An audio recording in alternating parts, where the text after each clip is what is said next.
Good morning, good afternoon, or good evening, Starfinders, and welcome to episode 28 of Cosmic Crit. Thank you for joining us so much. I am your android best friend, Jabert, and I am so excited to share with you this month's, that's going to be March of 2018, this month's fan challenge. But before we get to that, we're going to announce the winners of our Skitter challenge from January, like a month back. But we did it. We picked some things. So we want to say congratulations to Rabbit, Bamboo Telegraph, and Drake Sargent for creating some really great Skittermander personas. They were pretty fabulous, and I imagine at some point they may make an appearance. But before we get to our March fan challenge, I want to encourage you to stick around after the show for our interview with Organized Play lead developer at Paizo, John Compton. He joined us. It was very exciting. If you're into Starfinder Society, you'll definitely not want to miss that one.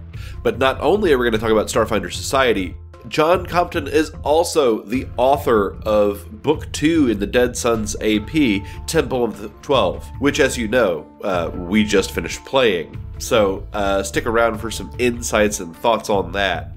Also, listen in for details on how you can enter yourself for a drawing of the rare, the illustrious, and the priceless Skittermander boon for Starfinder Society play. They guard that boon like an Incan treasure, and they don't let very many people have access to it, but we have got a drawing that we'll describe in the interview about how you can get access to that boon. It's really great. There's only like 20 of these things out in the world, and you can be one of them. So stick around. You won't want to miss it. We have another fan challenge for you, and we're really excited about it. We're calling our new challenge Monster March. And get excited, because this one's pretty great.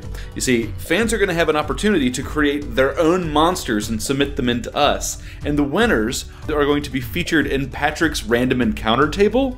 So they will at some point show up in our travel. The grand winner's monster will not only go onto the table, but will also have special artwork commissioned and made available for anyone to use. We're creating a real live monster from our super talented fan. This challenge is all about giving fans the chance to almost literally sink their teeth into our show with their own unique creations. So we cannot wait to see what you guys come up with. For rules and guidelines, go to our website, or you can find links over on Discord, Facebook, or Twitter. Again, we can't wait to hear what you guys come up with. So, without further ado, episode 28.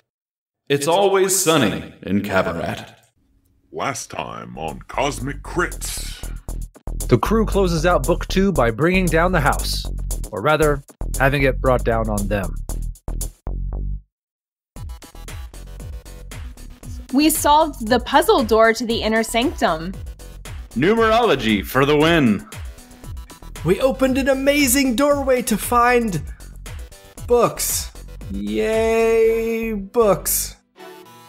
We angered some teleporting statues. Raimi gives an elven statue guard quite a shock. Alyndra touches a crystal, sees a vision of ancient elves, and learns to speak Elven. The group is finally confronted by Tahuman. So that's Tahuman. He's one bad dude. Tahuman promises Raimi's death, but only manages to meet his own. Alyndra was KO'd for a moment, but returned to the fight and managed a killing blow on Tahuman. Episode commencing in 3, 2, 1. Episode initiated.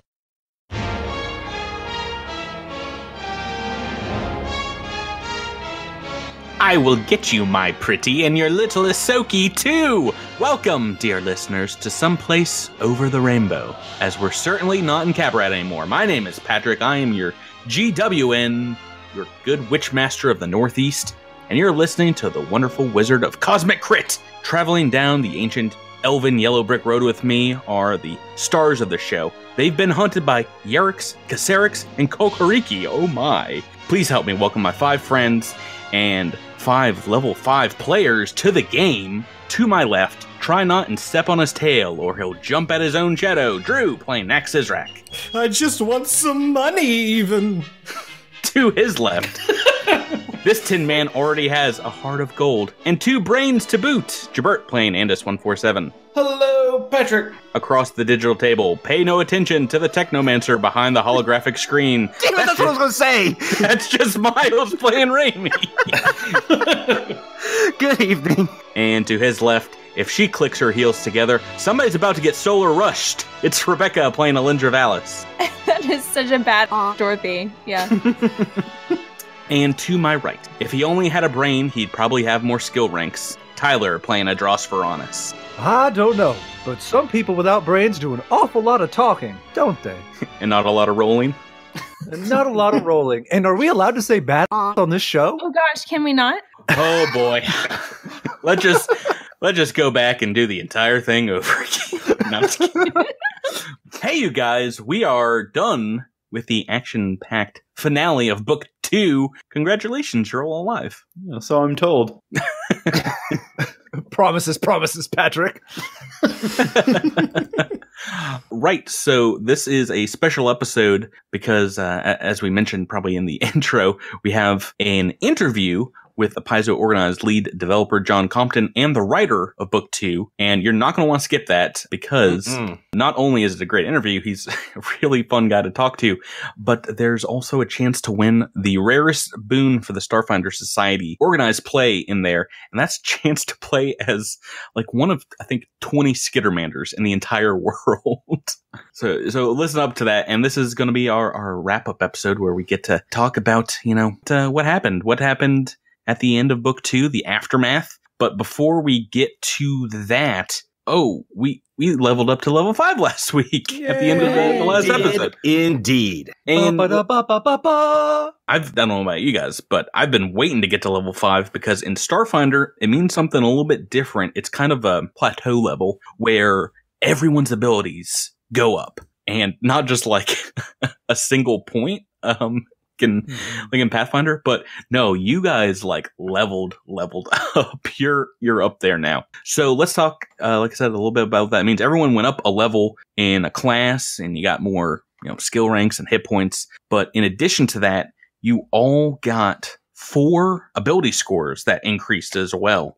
So let's talk about that, and everyone, let's talk about one cool thing that your character got at level 5, like a feat or a skill or some kind of class ability.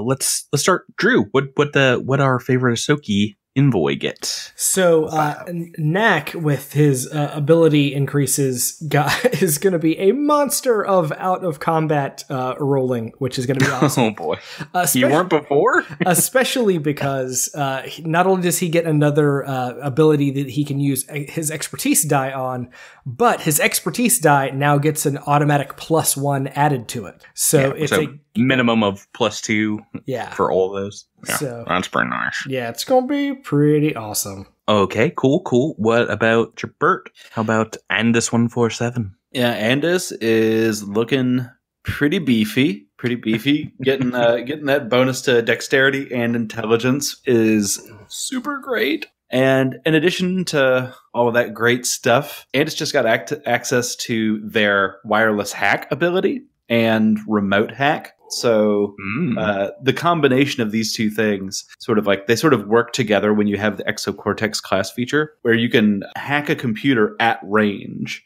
And with the wireless hack ability, you can actually devote your Exocortex to doing that while you do other things. So I could be in combat and firing my rifle while my Exocortex is off, like hacking a computer nearby. That's pretty neat. It reminds me very much of hacker classes in games like Cyberpunk, where you can manipulate computers and robotics around you while there's a gunfight going on. I think that's really cool. Yeah. I'm really looking forward to causing some shenanigans with this. Yeah, a lot of the classes, they are cool. They're sci-fi. They're very fantasy, but mechanic is it's so it's so different from a lot of the others. It really does feel like it's its own thing. Its own thing. Its own thing. Miles, what about Raimi? So Raimi gets a magic hack at Another level spell 5. hack. Yeah. But there wasn't enough that was super enticing for my particular level for me to not use one of my spell slots. Mm-hmm. And so I elected to get kind of still a level 1 or level 3 magic hat, and chose a level 2 spell, Inject Nanobots T2. Right. And what this is an instantaneous touch spell that injects nanobots into my enemy, and they take 4d8 damage as well as getting confused. Okay, yeah, but I mean, they get a fortitude, and then yes, they get a fortitude save, and if they succeed, they only take half the damage, and they don't get the confusion.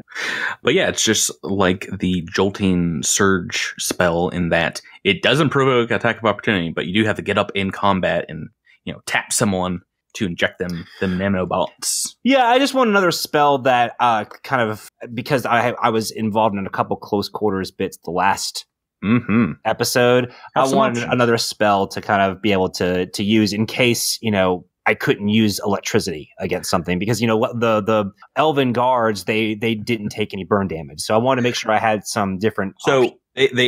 I chose a variancy of the lore guardians in our last episode, and we didn't really get to talk about that fight too much, but they just have damage reduction 4, this variancy, the ones with the adamantine woven throughout. Mm-hmm. They normally have spell resistance, but it didn't come up in that fight because the upgraded version that I fought, it loses spell resistance against spells that do electric damage. So it's like the first time you used that spell, I thought it was very funny. And that's hilarious. They didn't even get a chance to use their defenses against magic. Next on the list, Rebecca. What did Alyndra Vallis? Level 5, not a big Solarian level, right? No, not big for Solarians, but I did get some good loot from the last episode. But of course, in addition to my point buy for ability scores, I also had that ability crystal. So I think my strength might be higher than Edrass's now. So that's I think you have the highest, of any stat of any player here. You got a 20 in strength, right? Yeah, that's right. Oh boy. And then additionally, I decided to go with the heavy armor proficiency feat. Yeah. So you can wear heavy armor.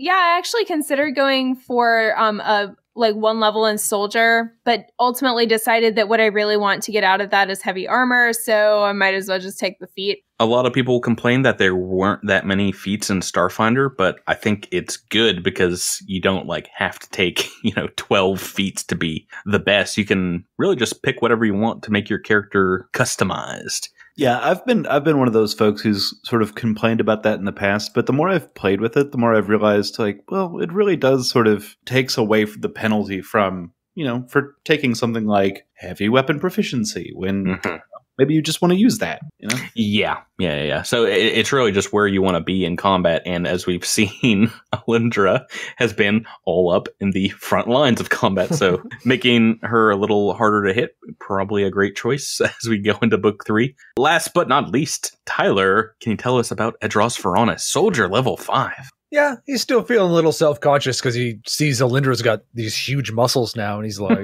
Oh. She got swole between 4 and 5. It's like she went on some crazy acid elven trip, and she came back super buff. What the heck's going on? Now he really hates elven things. Cool things that I got. I do get a feat. We obviously all got a feat at level 5. I chose enhanced resistance for mine for kinetic damage. So getting a little bit of DR. Basically, I get to negate damage equal to my BAB as long as it's just KAC type damage, which pairs really well with some of the equipment that we got off of Tahomen, a thermal capacitor, I believe it's called, which gives me fire resistance 5 and cold resistance 5. So now I have a pretty decent set of resistances to some pretty common damage types. Besides that, for my soldier, for my primary fighting style, I now do not take any penalties for charging. So I can cover more ground quickly to get into melee damage by being able to use a charge and not have to take the -2 to attack and -2 to AC because of it. So that's pretty helpful. The blitz fighting style, all about, closing that ground and getting up in there. So pretty fun stuff. Awesome. Well, that's everyone. Well, let's jump back into the game and, like I said, get to the aftermath where we last left off on the show. The remaining Cult of the Devourer, led by this madman, Tahoman, descended to the holy site of the elves after killing off Ralkawi in front of you. You guys killed off the rest of this cult and felled Tahoman with a critical hit and then a solar rush to his chest, stabbing him to death. Alyndra got that final blow in. So yeah, the dust is still settling from that fight. That's where we are immediately picking up. And yeah, the massive explosions that nearly brought down the temple around you are still kind of ringing and reverberating through the vaulted ceilings. Edrass, at your feet, you're staring at the lifeless body of Ralkawi. Her face is smeared with blood and caked in dust. She's lifelessly staring back up at you. It's really sad. Yeah, what does Edrass do? I mean, I kind of he'd look to Andis. Andis, this looks really bad. Is she gone? I mean, can we save her? Edrass, I think she's dead. I can do a quick medicine check to ensure that, but 25. She was dead before she hit the ground. This pretty wicked pistol that Tahoman had, a disintegrator pistol, just took half of her chest and kind of disintegrated it. I mean, even if she had survived that, then she was hit by all these rocks after the explosion, and no one was able to get to her in time in the scrum in the fight, and she is definitely gone. I mean, what if we got her back to Qabarat? I mean, there's got to be some. I've heard of mystics who can bring people back from the beyond. I mean, what if we march all the way back there and bring her body, and maybe someone can raise her? I mean, we've got credits. We've got credits and treasures. I'm sure that someone there could help her. Edrass, it took us 10 days to get here. I don't think she could last that long, even if she had a chance. It would be tough. We'd probably have to go day and night, but, I think we should do it. I mean, this is our fault. We left her out there alone. We should have never done that. If I were going to make a check to see if this would even be possible, my guess is that we would need to cast something like Gentle Repose in order to prevent the body from decaying. I don't know that that's a spell any longer. Is it a mystic spell? But I don't think. I mean, so there are two basic, bring them back from the living spells, I think, in Starfinder. There's the typical raise dead, and then there's the reincarnate spell, which I think is new, where you can bring a soul back, but the spell actually creates a new body for them. Oh, reincarnate's been around for has it been around? Generations on Galarian.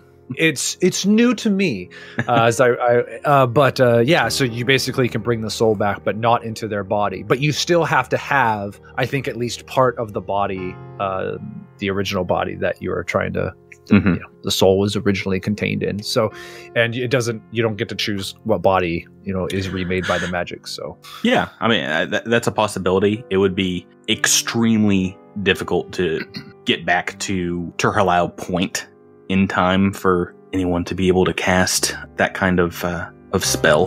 So Alyndra, hearing all of this conversation, would walk gently over to Edrass and put her hand on his shoulder and perhaps telepathically tell him, the best we can do for her now is to provide her a proper burial. We have to let go. As you guys are talking over, Dr. Solstarny, surveying the carnage, walks up behind you all, does come up to you, Edrass, and she says, Edrass, did you know her? Was she dear to you? I mean, we've only known each other for a few days, but I feel like she has gone through a lot of the past that I've been through, and I don't know, in some weird way, I think we connected when we were trying to get to this temple, and I feel responsible for her death, for leaving her out there. Solstarny says, the girl, she didn't know what she was doing. Of the cultists that followed Tahoman into this jungle, I could tell that she was the least under his sway. We spoke briefly over a week ago while on the trail, and when one of those Caserix, those beastly monsters attacked in the night. Well, they nearly killed her and she got very sick. When none of the others tried to help her, I did what I could, but Tahomin told the others to leave her to die. I yelled and said I wouldn't cooperate and I wouldn't go with them, but they dragged me away. I went to her and she pressed this into my hand and asked me to take care of it. She holds out an electric blue metallic locket, and when you hold it in your hand and kind of like clutch it, a very small holographic image is projected of Ralkawi and a similar looking pair of Lashuntans. They're smiling. It seems like it was taken many years ago when she was much younger. I think she'd want you to have it now, Edrass. Thank you. I will keep it. Let's switch gears here and go to everyone's favorite duo, Andis and Raimi. After the battle with the cultists, you guys can inspect past the fight towards the entrance, where it seems like they've brought some equipment back into the temple, and it's standing by the large double doors. The entrance to the temple is a massive comms unit array. This is where we came in? Yeah, back in the front here. Oh, okay. Yeah, so you can go back there. You can see the traps that were disabled, and it looks like the cultists might have just brought this with them. It is, as you inspect it, disassembled, but it is a system-wide communications device, and it looks like there is a locked tier 2 computer that operates the system. Ooh. You want to rock, paper, scissors to see who hacks this thing? Let's do it. All right. I don't know how we're going to do this on a podcast. All right, we're just gonna type them in. We're just gonna type them in. No, we're doing this. We're doing this. Are you ready? Yeah. One, two, three, go. Yes! Scissors beats rock. The dumbest thing we've ever done this show. Andis throwing rocks tonight. Literally. All right, but seriously, can you help me out with this? Absolutely, buddy. All right, so Raimi has aided. All right, there it is. Nice. It's a 32 on the computer's check. Ugh, only a 34. Yeah, 34 with the my aid. level. Right, so you can tell a couple things as you're looking over these computers. And I do it for 20 feet away. One, you're able to easily, put the machine together, boot it up, get it running. And you can tell unlocked in the computer's unsecured cache.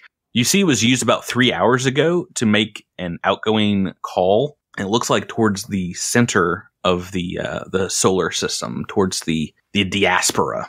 You are able to access the stored cache with this computer's check to hack into the computer, and you notice as you get access to it, there is also a section of the data pad that is behind a firewall that also has a wipe countermeasure set up on it. Mm-hmm. So if you want, you can make another roll now, and you can aid as well on that. Cool. To try and get access to that. Let's do it. How many people can aid on that? I think if you got computers, you can jump in too. If I'm, I didn't mean to cut you out, Mac. I'm sorry. If I'm needed, I will aid. I figured you'd be getting all the sweet loot from the fight. That is also what I'm more interested in doing. But yes, yeah, we'll talk about that in a minute. But yeah, go ahead and roll those computer checks. All right. This one's a little bit harder. So because I have hack directory, if I try this and I fail, I can make one more computer's check to try to prevent that from kicking off. Oh, right. The wipe countermeasure? Yes, right. So I'm going to try it. That would be a 23 plus 4 from the aids, so 27. That is enough. It was a DC 23. Yeah. Nice. So you find a transmissions log in there, but behind the firewall, you find what looks like Tahomin's bank accounts, including receipts for the purchase of travel equipment, what looks like some shady payments to Twonus N, the Lashuntan smuggler, and remaining in a few various off-planet accounts, 2,500 credits. That's all yours. Transfer that to our accounts. I high five Raimi. We're in the money. Right. We got these weird wormy things. We got this cash. We're good. Right, but the cache, the CACHE, yes. the transmission log, it looks like it is an outgoing message that Tahoman recorded. Do you want to play that? Yep. Yes. So it's him. It looks like he's standing on top of the mountain, with the temple like way down below in the background behind him. And he says, "Brothers, it is I, Tahoman. I have found something for the cause that you will want to know about. After this discovery outside of Absalom, a large rock found inside the drift, I discovered writings within it similar to those found here on Castrovel hundreds of years ago. I tracked down the source and determined it to be what the sages called a stellar degenerator, locked up behind some kind of gateway to a demiplane in the stars. My mentor told me a legend about the elves of Ukalam finding a weapon of immeasurable power, and I think that is what I have uncovered. I might not be able to act on this information, but I highly suggest you put everything you have into tracking down the location of this weapon, and use it in the name of the Devourer. Tahoman out." Well, that doesn't sound good. Yeah, I don't like the stellar. A stellar generator sounds like a good thing, though. It makes stellar degenerator. Oh no, it's the opposite of that. It's the opposite of what you were saying. Oh gosh, no, the humanity. We need those. Sounds pretty good. Oh, wait a minute, what? That's unlimited Oh no. Yes, and this is a phrase that Alyndra, you heard spoken thousands of years ago in this crystals stored memories of the elves of the Oatian elves talking about the temple and what they found. Stellar degenerator. I have a question. He mentioned that he saw writing similar to that was found on Drift Rock. Have we come across that yet? Yes, on some of the writing. Just the writings on the walls and stuff. Well, no, the books and scrolls that he had out on the table in the inner sanctum. It looks like they matched up. So it was this writing that you still don't really know what it says. The language is not Elven. It's not anything you've come across yet. Did he also mention that he saw this writing on the Drift Rock? Correct. Interesting. Because I was under the impression that it was really just us and maybe a robot recording everything that you did and putting it out to the entire universe. Fair point. Remember that. Yeah, right. Oh, robot. Remember that. Right. Favorite NPC. Remember that Gilchrist had the same tattoo that. Right. Gilchrist had that same tattoo, and his last word was "consume," and it made it sound like he was maybe in with the Devourers. Well, and somebody, was it the sniper lady that had a whole bunch of Eoxian reality TV on her data pad? So they've been tracking us. Really quick question. We've now heard mention of a gate several times, but it doesn't seem like the gate is in the temple. Do we know where the gate actually is, like this physical gate? Right, so Dr. Solstarny can help with that question because she begins looking over the notes as soon as possible and suggests maybe resting here for the night because she wants to dig into these immediately. She needs her spell slots back. Oh, I was about to say, it is getting onwards in the evening at this point, so it might be a little dangerous getting back down the mountain in the dark. That's fair. Do you guys want to make camp, as it were?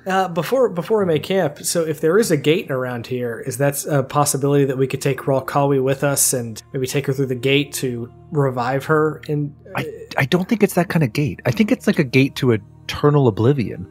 So she looks over these notes. Yeah, she says, this was not a place that perhaps they knew well about. The Gate of the 12 that this temple is named after. It seems to be a location somewhere in space, but all these notes, not a single one seems to indicate where it is, as if it were taboo to the elves to even speak of it. I think they were that worried about what they had found from a religious and from their cultural mores.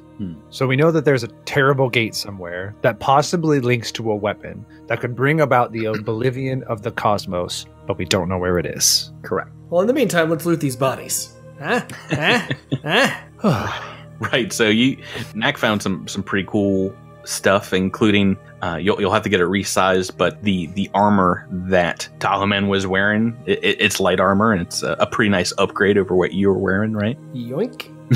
And his pistol. It's like the first cool upgraded pistol we got, which was a disintegrator liquidation pistol. It's pretty bonkers. It's liquidator. Yeah, it does a tremendous disintegrator pistol. A liquidator does acid damage, but it's only got a range of 15. So if I want to use it, I got to get in close. But isn't it like 1d10 or something? Yeah, it's a 1d10. Yeah. Yeah. A little upgrade over your other pistols. Yep. I was gonna say.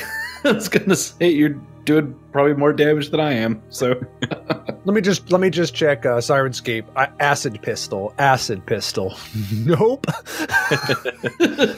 Oh yeah, not something you'll find in the Starfinder core rulebook. Even if you're not playing the adventure path, it is totally worth picking up these books because they got new spells and monsters and weapons and armor. They're pretty amazing. Tyler, do they just have like a splorch sound? Because that could be pretty good. Yeah, we need some Mad Magazine sound effects. Oh boy! Luckily, it still just takes batteries and not any kind of crazy special ammo. So yeah. So yeah, do you guys want to make camp here in the temple? Rest up. I imagine some of you might have lost some hit points. Yes. Yeah, one or two. One of the things Edrass would want to do is he would basically I think he would want to bring Ralkawi's body back to some kind of civilization and not bury her out in just like he doesn't really like elvish stuff anyway. Mm-hmm. So I think he would try and get her into one of the bad guys' suits of armor and just turn on the environmental protections just to keep her from like decomposing at a faster rate. Right. Just kind of vacuum it so that, she's at least somewhat preserved as we get her back. Yeah, I think the most intact suit of armor is one of the cultists you fought in the prior episode that Andis one-shotted with a critical hit, and besides that one hit on it, the armor's pretty pristine. So you can easily do that while everyone else is getting ready, resting up. We have a system-wide communications device now. Do we have control of that we could use to communicate back to civilization? Because you guys hacked that datapad, you do. Oh boy. I wonder if, because we have found Solstarny and we have found this crazy important location in the jungles of Ukalam, could we request a pickup instead of having to hike all the way back? Right. So Solstarny will suggest that as well. She doesn't want to spend more time in the Ukalam. She's had enough of you. So do you want to give her access to call the university? Yes. And she'd probably have a little more sway than we do. Yeah. It's, a fairly brief conversation, and when she gets off the line, she says they will try and cut through some of the red tape, but as it was explained to you all, they do not allow vehicles into the Ukalam.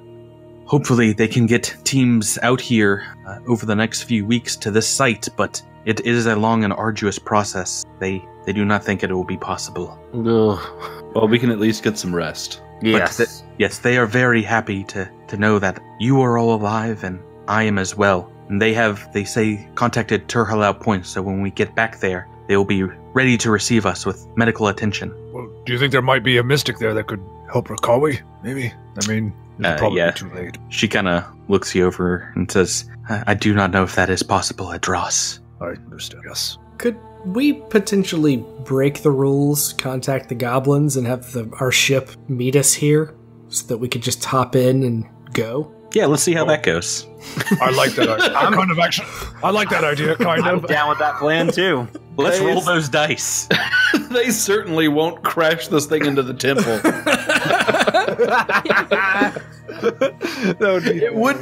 It would be one of the most cinematic things to ever happen on a podcast. Let's do it. I'm down with it. DC 35 reflex save for 50 D6 damage. Yeah. No, I'm sure they have 20 or 40 points in the pilot skill. I'm sure they'll be fine. Well, if you do call them, they do not answer. No, it's Group definitely Brother would doesn't not answer. do that. They've probably taken apart the communication They've system. probably it's the Drift Rider's probably up on cinder blocks right now because he's been gone for 2 weeks without giving him any instructions. So goblins got goblin, y'all. Goblin's got a gob. Gob's got a gob. Do you guys want to talk to Chiskisks? Let them know about your mission. Sure. Oh yeah, I guess we yeah. should check in with all the Old important Chex Mix. people. Who wants to make that phone call? I'll make it. Um, I got You're so chatty. got Such the- a chatty nacky. I got the stats. I'm gonna try to get some Kasaric bonus pay out of this situation.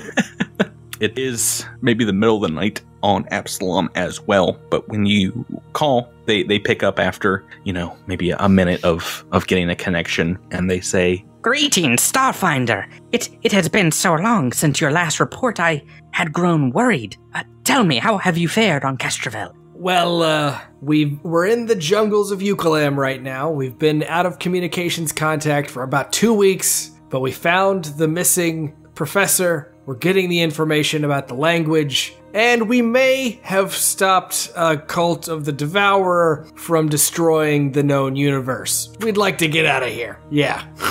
Yeah, we're really ready to get out of here, but it's looking like unless somebody can clear up some red tape, they don't allow vehicles into this jungle, so we are kind of stuck trudging back for another 2 weeks. Do you think the Starfinder Society could help us out with any of that? As I said, I refuse to become another Halkoim Zahn. We must follow all of the rules of the continent of Ukalam. But what you said, it sounds most troubling. Troubling news indeed. I will try and gather a team, including Waylos at the University of Qabarat, to start studying your findings immediately. That's all well and good, but our findings may not make it back if we don't get a little help to get out of here. I mean, there are... you can transfer them via the I was about to say, just send them electronically right now. So We're not gonna. Guys, come on! No. Do you know anything about negotiation tactics? Nope, it's broken. We couldn't possibly do it. Oh no, Knack, it's not gonna work. Maybe I can help clear this up right now. There's no one going to pick you up in the Ukalam on a ship. So, All right, so we should just quit our belly aching and it is forbidden. get ready to walk. But once we get ready back for- to the station, any chance we could be put up for a couple of days in the nicest spa hotel, 6 or 7 star deal on the station, just for our troubles with all of this? Oh, certainly not. It sounds like we have an even more pressing matter at hand. This cult, you say, you have to equip yourselves and help track down whoever Tahoman sent that message to. So equipping, that's a very important thing, because we might need a little, these guys seem pretty, what's the word, dangerous, and we might need some funds to get ourselves some nice new gear, some weapons, some stuff for our ship so we can track these guys down. What do you say the Starfinder Society help us out with that a little bit, huh? They type into their keyboard on the other end and says, We as a society are still reeling from the Scoured Stars incident. And right now you are my 5 most trusted agents in the field that are equipped to handle this. I am allocating resources to a garage on Castrovel to help upgrade the Drift Rider. It will take you some time to return to your vessel, but then we need you to get out and begin to investigate Tahoman's transmission immediately. If the Cult of the Devourer is seeking this knowledge, the Starfinders need to beat them to it. So, could I just call ahead to the garage and kind of put in like orders and like kind of list out some specs? Just be like, just have the ship ready when we get there. Yeah, and I mean, it will take some time to travel in the solar system, so you can even make some of the upgrades, do some changes to the ship before you leave and after. Okay, cool.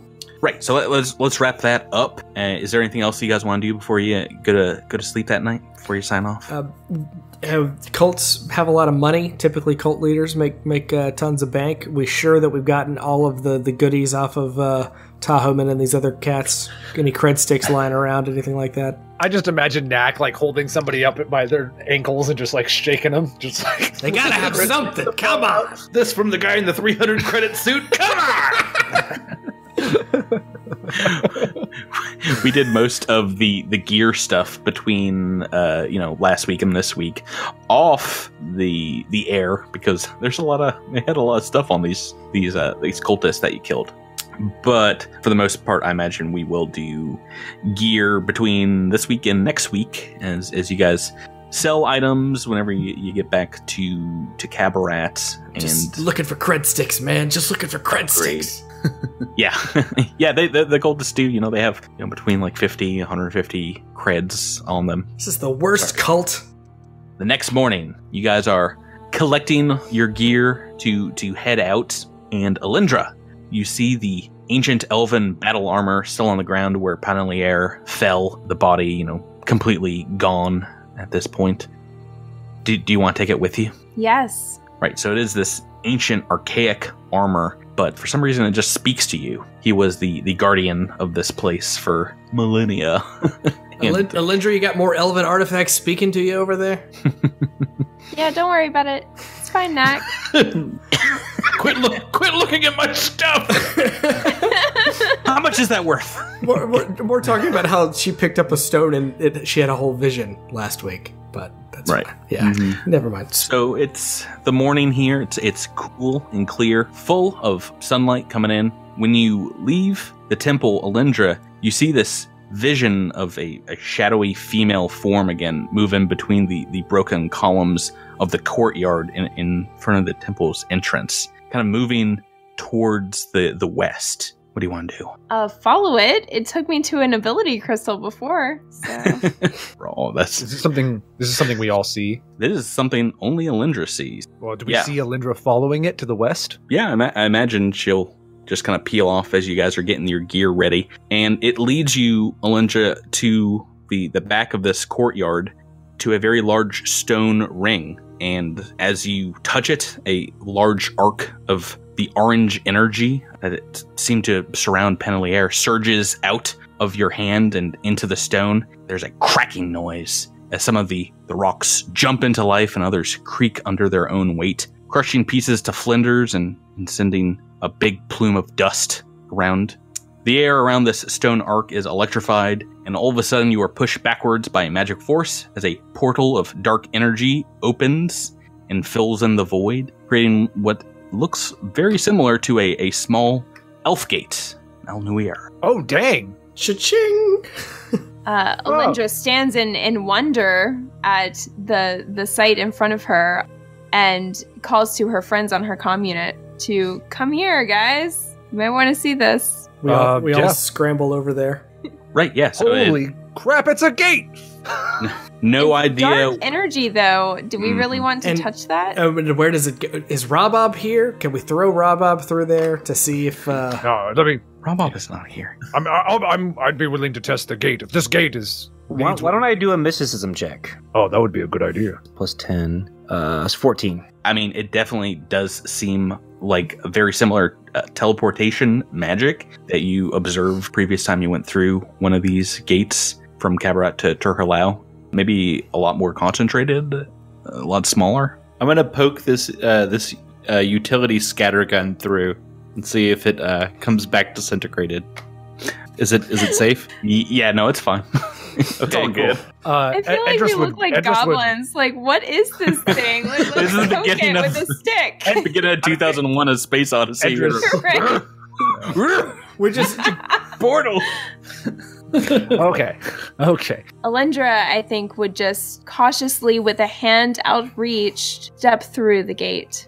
As you're about to step through, maybe your hands, touching the energy, the hairs on the back of your neck stand up, and you kind of turn your head and you see the form of Panelier, the guardian of the temple, standing back where you first found him at the doors. And he's no longer wearing the armor that you now carry, but just simple, plain robes. And he looks very much like the young elven man you saw in the vision. And he raises an arm and kind of waves farewell to you. Alyndra raises an arm and smiles in return And you're as through? she steps through the gate.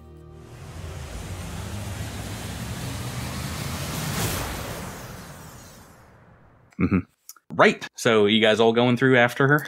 And thus ends the tale of Alyndra. Yeah, not gonna ask him where that gate goes. Anything like that. Well, she didn't scream, so it's probably fine. Yeah, I had a handout first. I figured if it hurt, then I would pull it back, right? Who's next? Who's next through the door? Andis hops through. Wee. Wee. And third. Well, Edrass is going to run back and grab Ralkawi, and then he would go through. Yeah. I imagine you're taking all the gear you've found as well so far. So Starny goes through right after, tries to help you through Edrass. We'll follow you.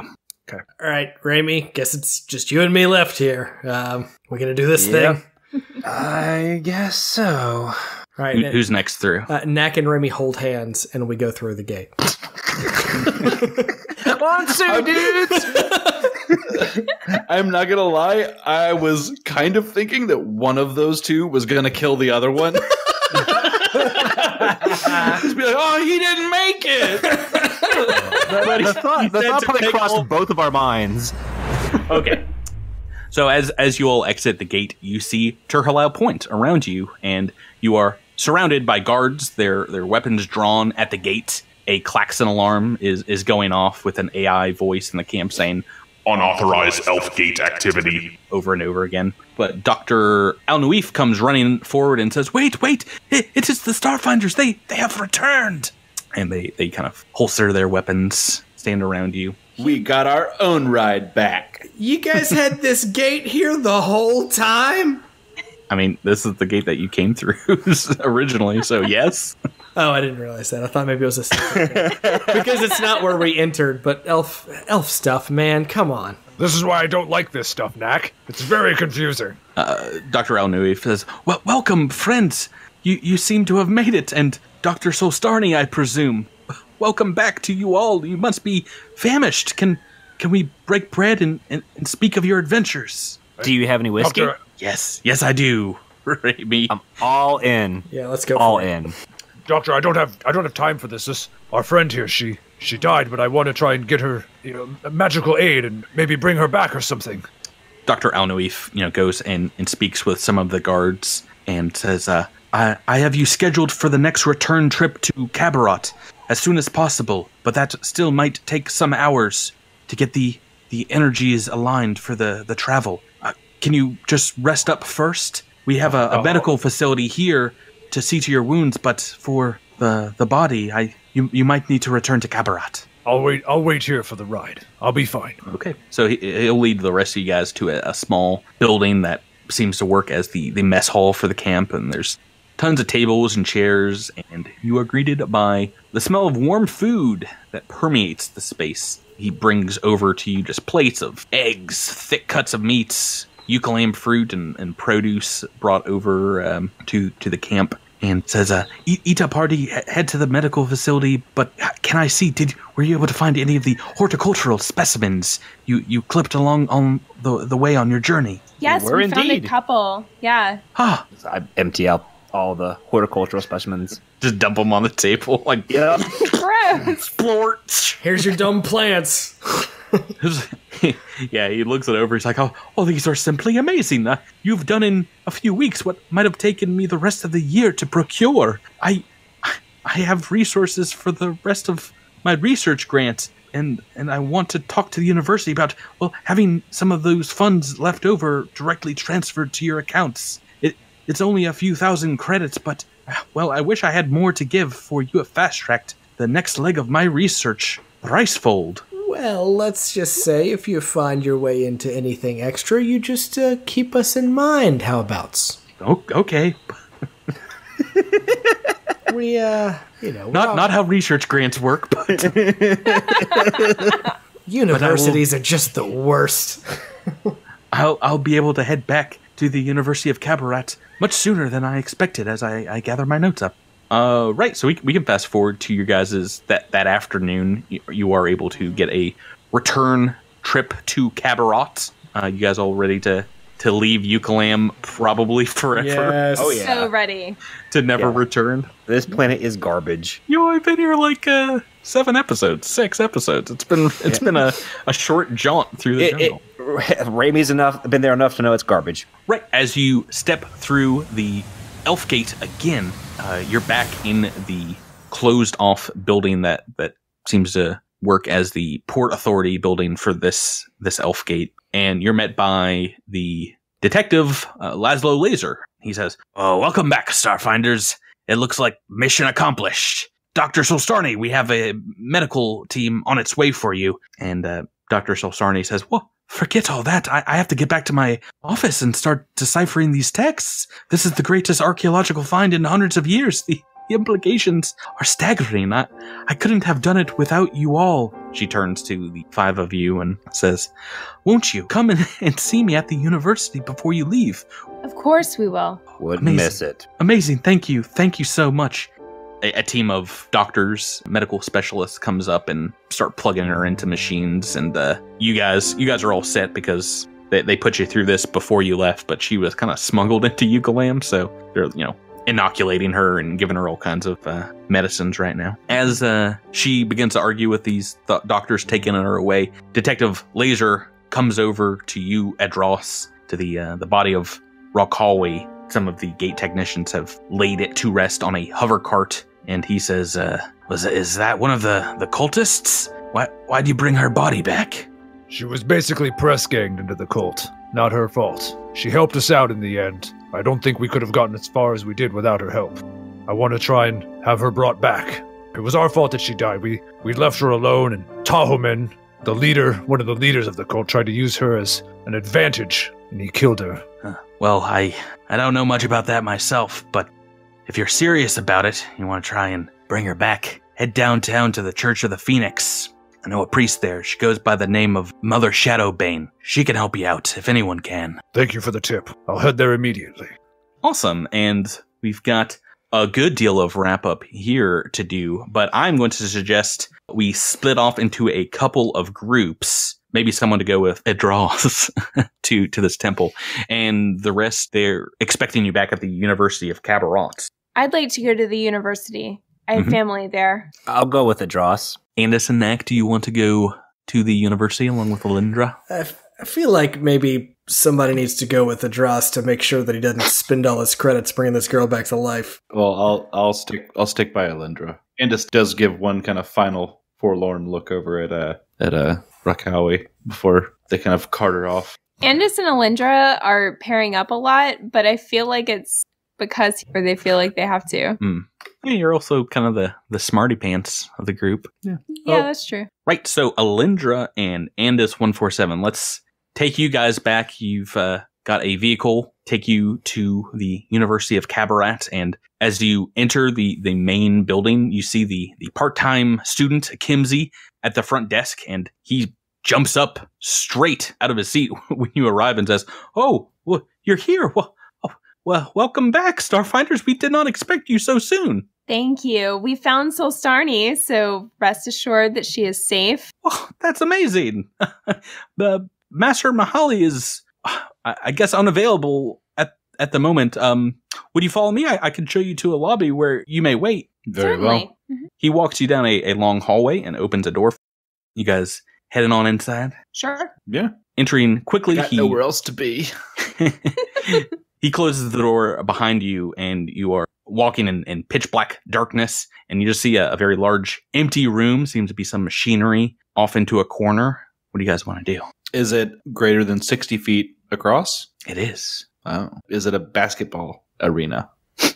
You ready to shoot some hoops? I know this is a college, so they got to be hiding their court somewhere. Let's do a quick layup game. Right. Yeah. As you guys step forward, about a dozen lights switch on, just chung, chung, chung, chung, all at once. And you are standing in the middle of a very large auditorium, a large stage. All of a sudden you hear hundreds of hands clapping in unison, just deafening you as an audience stands and welcomes you. Master Mahali steps onto the stage, walks over to you with a small microphone in her hands, and says, "Masters and learned scholars of Qabarat University, help us show our admiration and love for the Starfinder Society and these two intrepid fellows." The clapping continues, and she beckons you to move forward, kind of like pats you both on the back. Alyndra looks at Andis and is a little sheepish, but steps forward. Yeah. Andis looks back at Alyndra and says, "How's your charisma score?" Actually pretty good. But. Yeah, good. She continues, just a lot of praise, a lot of pretty deep speech, exalting your bravery. Says, they went into the jungles of Ukalam, and I am happy to report that Dr. Solstarny has been found and returned safely and is currently seeking medical attention at the clinic right down the street. She will be back to work on first day, everyone. Andis starts clapping too. Yeah, the clapping dies down as soon as you start. Andis keeps going. He's very happy. They're very happy. Starfinders, for executing this perilous journey and bringing back all these amazing discoveries. I, on the behalf of the University of Qabarat, would like to offer you a scholarship to study here or a research grant to help you further your own studies out in the field. She brings out one of those big old checks. Big, cartoon-sized checks. Yeah, and it's just made out to science. Yeah, Alyndra definitely takes the check, and Master Mohali, we're so honored. Thank you for investing in our adventures and believing in us and entrusting us with the fate of your beloved Professor Solstarny. And I'm just speechless. This is so meaningful, and I will use this to further my studies and my comrades' studies. Thank you. How much is the check for? You're not there now. Please help me once again honor these heroes by showing them a round of applause. The entire auditorium begins clapping again, and then all the house lights go up, and you see tables and chairs, about 100 or so academics standing around them. There's a massive smorgasbord of delicacies spread out along the side, and you hear bottles being uncorked, and the room begins, speaking, and it seems like a large soiree begins all at once. Rebecca, we're at the Nerd Oscars. I know, it's awesome. Isn't it the best? Oh I'm so glad we went to this sweet party. I know, not some boring church. It's gonna be so boring. The other place you guys picked the right side quest. Go ahead and both of you give me a perception check. That's a 26 for me. 16. Alyndra, you see a couple of familiar faces in the crowd. Wayloss, your Starfinder representative, fellow at the university, just kind of stuffing his face over at the food table.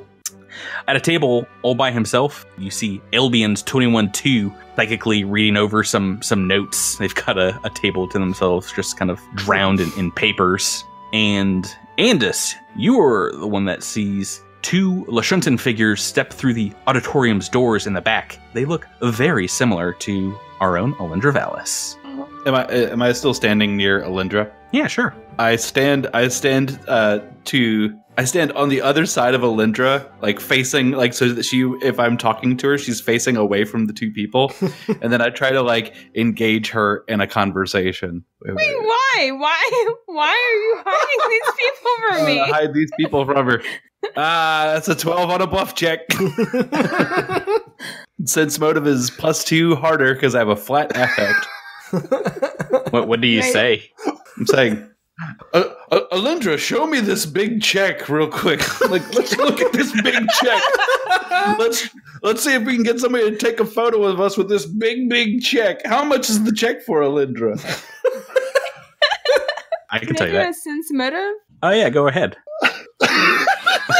22. Oh boy, Andis is acting weird even for them. They're real weird. How much is the check for? Stop it!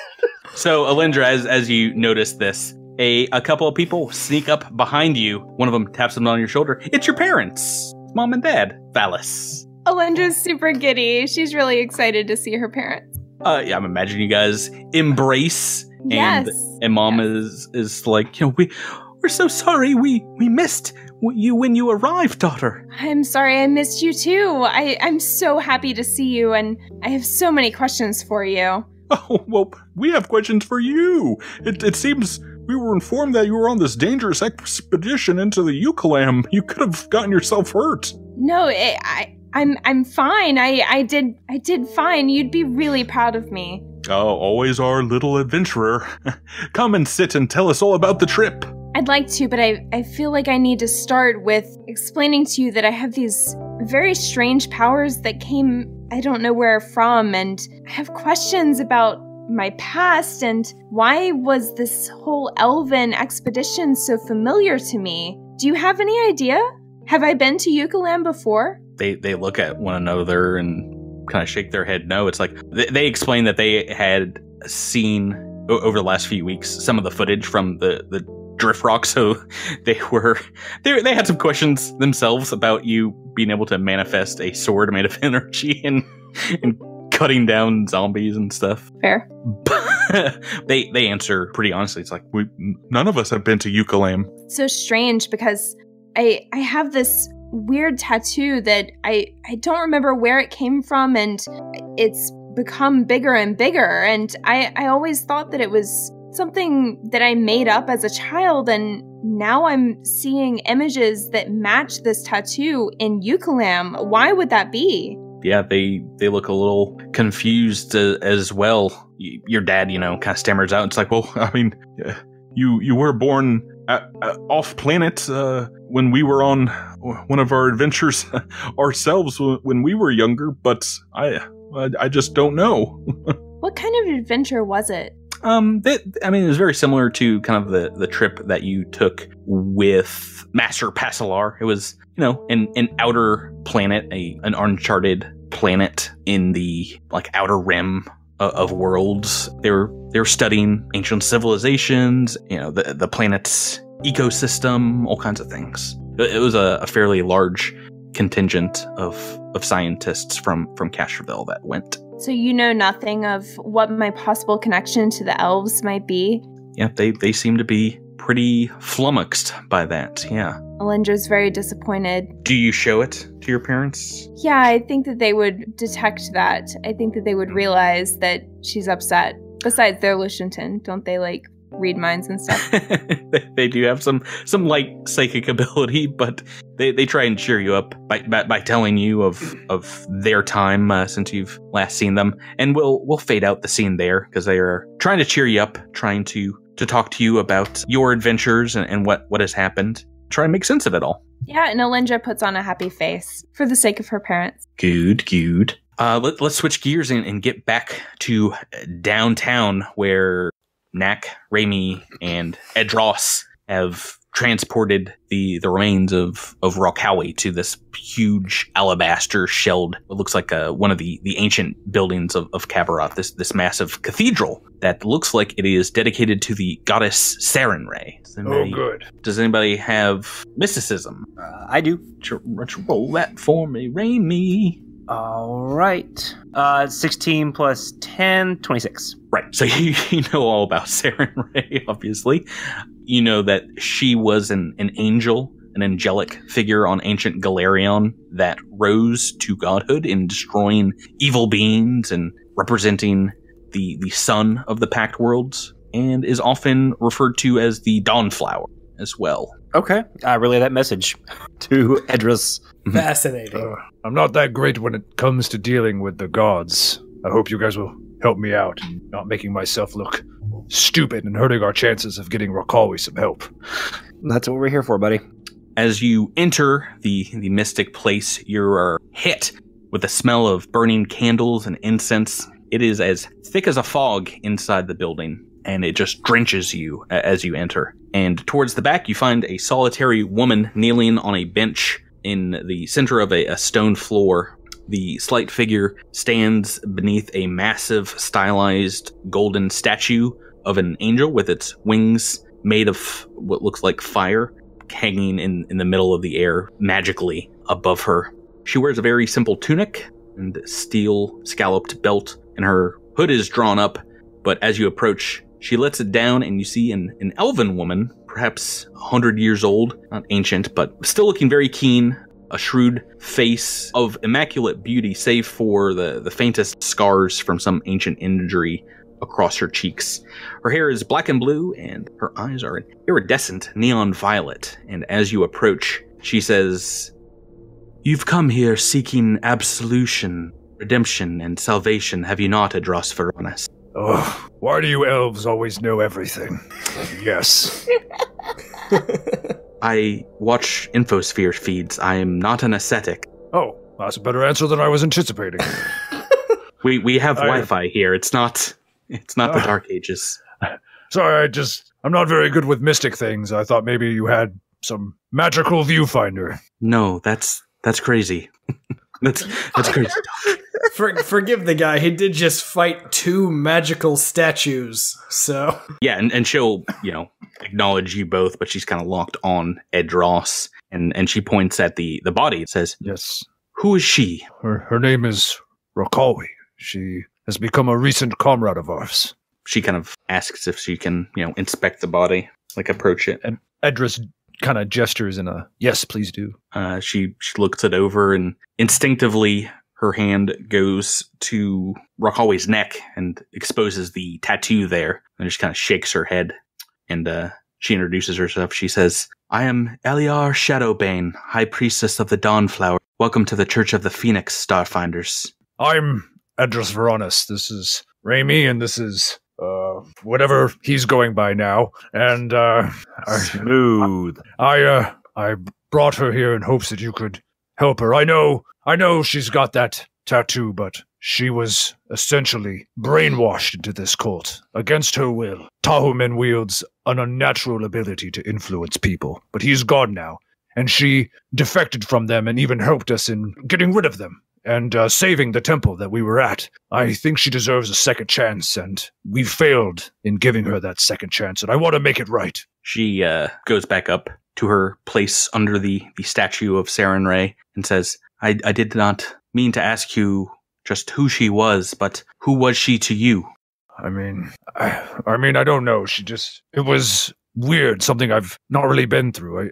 I feel connected to her in a strange way, either because we both have been through similar things in our past, or because maybe we both were once, strayed from the path and are trying to figure out how to do things in a better way. I feel like the world had wronged her, and she'd been pushing back to try and make a difference in a positive way. And then it was Tahuman. He robbed it from her. Well, maybe I'm worried that I'm going down that same path. I feel like if I can solve this for her, maybe I can solve it for myself as well. And you wish her return to this plane of existence. These services are very pricey, perhaps too expensive for a Starfinder, but there's another way. Anything. Anything. I don't know whether you wish to admit it or not, but I believe fate has brought you here to my doorstep. Our faith requires us not just to believe in things like random chance, but there's a divine hand that moves the story of your life, Edrass. Tell me about this. What does it mean? She kind of lightly brushes her hand against the insignia on your chest. Oh. I mean, back when I flew under a pirate's banner, this was the Sunbreaker Pirates emblem. It was the crew that I ran and captain. That is quite interesting. A holy knight of our faith many years ago wore this exact same symbol. He had many names, but was most often called the Sunstrider. I know this story probably did not make its way across the gulf of space to the Vescarium, so it's very curious that you chose it as your vigil. But I didn't know that there was something else out there that was like this. I just thought I had made it up. So, I have a proposal to make then. I will bring this one back to this world, should she be willing to make that journey back to the lands of the living. But I require from you something first in a dance. Name it. I would like to baptize you in our faith, that of the Dawnbringer, her most holy name. Edrass would he thinks, he pauses. I mean, he's never been a devout guy. I mean, most pirates pay some kind of service to Besmara, but, he's not like a devout follower of Besmara. But he kind of steels himself and he says, "Do it. I'm ready." If you do this, it is no small thing. It is an equivalent exchange of life. You devote yours to the goddess, and she will instill in this girl that life which she has been robbed. Entering into this agreement, you must do so cautiously, for this is a matter of the greatest import. If making that promise and that devotion at least gives Ralkawi the choice of staying at rest or coming back. I will do and swear and uphold anything. Right. So the priestess Shadowbane looks at Knack and Raimi and says, "You are invited to watch in this ceremony. You may bring the remains into the back, but I must tell you, you must stand far away, for this is not light magic that we dabble in." Can I sense motive on this? Yeah, when did you roll here? 21. And Oh yeah, you got that expertise on it now, right? I've had the expertise on. Oh, sense motive is like the base one. That's right. Yeah. All right, so 25 in total. Yeah, she definitely seems to be a pretty mysterious figure, but yeah, it seems like she's definitely holding something back from Edrass. Is there any signal I can give to Edrass to let him know that without outright saying it? Yeah, she disappears into this back chamber before you all, and just invites you to come back when you're ready. Hey, Evie, you sure about this? This is something off about this. To be honest, I'm not 100% sure. I don't really know what it means to uphold the faith of a god. Maybe I heard wrong, but it sounds like you're gonna have to kill somebody to be able to bring Ralkawi back to life. Maybe I heard that wrong. I don't know. I think you heard it very wrong. I didn't say. Yeah, you absolutely did. No. Serenray is a neutral good goddess. I don't think she would have me killing people. But if she does, Sorry, it's I'm probably just- going to be Knack. Sorry, I'm just. I'm He's very concerned about himself. I'm so bored by all of this. I didn't pay attention. Literally an angel of light. That's fine. I mean, I thank you for the warning. I will be careful. I don't know what this may entail, but I do believe that if this one thing can bring her back and give her another chance, it should be something I do. Right, so going back into this small chamber in the back of the church, there's a wide window kind of illuminating the room here that has a frieze, some colored glass of the goddess. And you see a small recessed pool, maybe 3 or 4 feet deep, with some stairs leading into it, and there's a tall stone slate table, and she directs you to place Ralkawi's remains there, and then kind of points Knack and Raimi towards the far side of the room, very far away from the table. And to you, Edrass, she says, "Undress, submerge yourself within the oil." She invites you into the pool. Knack kind of turns away. Raimi doesn't. I mean, you don't have to get naked, but take your armor off and stuff. Okay, yeah, I'll take off all the armor. I will bring in or at least wear the locket, the hologram locket that Solstarni gave me. The pools are a very pungent mix of aromatic oils and what feel like burning chemicals. And as soon as you start dipping your claws in, you feel this concoction both cold and burning hot on your scales. Breathing in the air around this pool is hard at first, but the sensation dies down. It definitely feels, like some very either astringent chemicals or some kind of maybe magical liquid. Mother Shadowbane lights about 100 candles around the stone tablet, illuminating Ralkawi's remains, taking her time going around in what seems like, a ritualistic manner.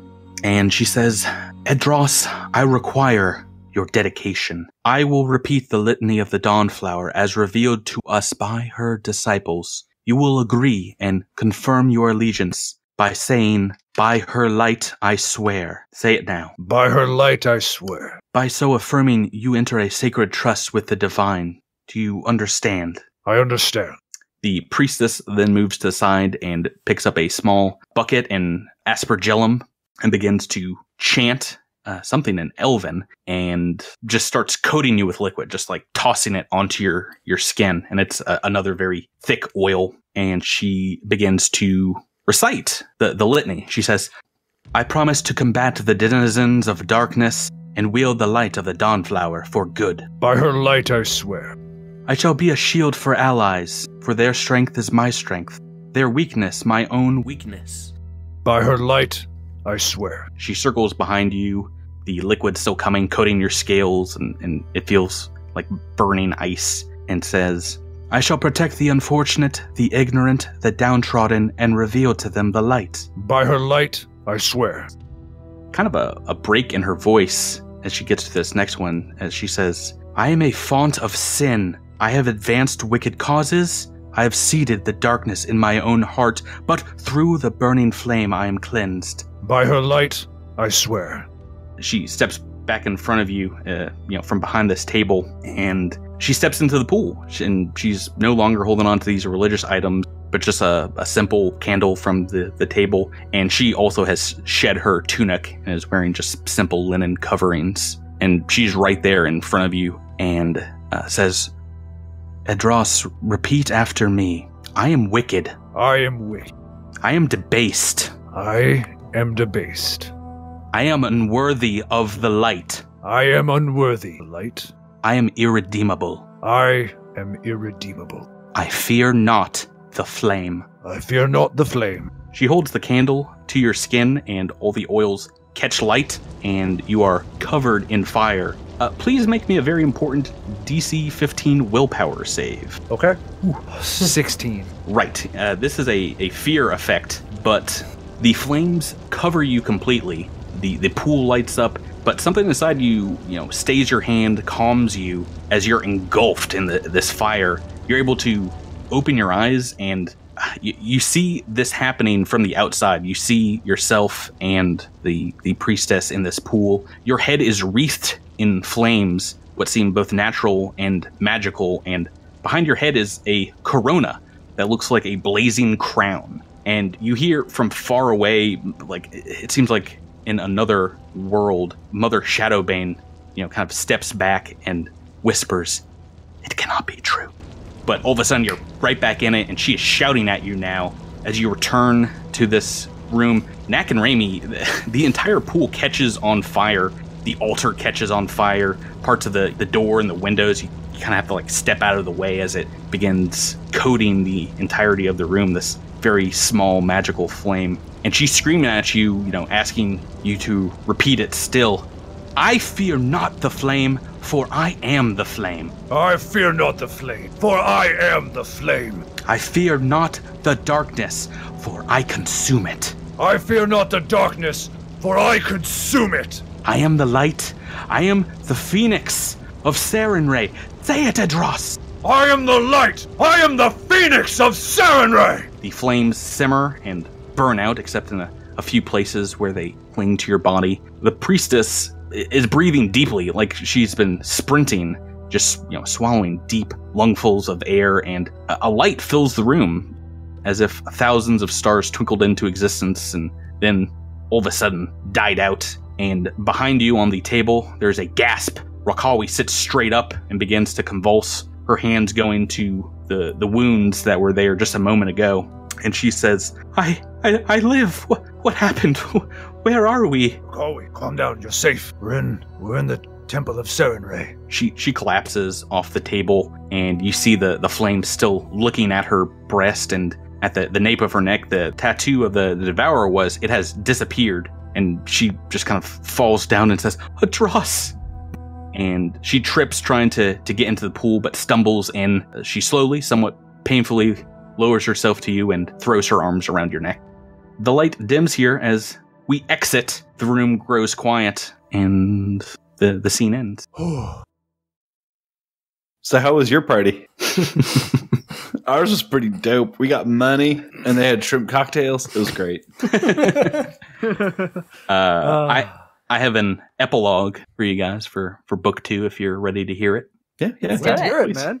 That night, all of you are invited to dinner at the Vallis' home in the north of the city. They have a small catering service that comes out and prepares a Castrovellan delight of breaded fruits and spiced meats. This home, some of you might have seen it, it's a wonderful modern wooden building. The main vaulted chamber has been set up with a long table with many, many chairs and settings for it. Dr. Solstarny, Master Mahali, and even Albions 21-2 all arrive at the same time.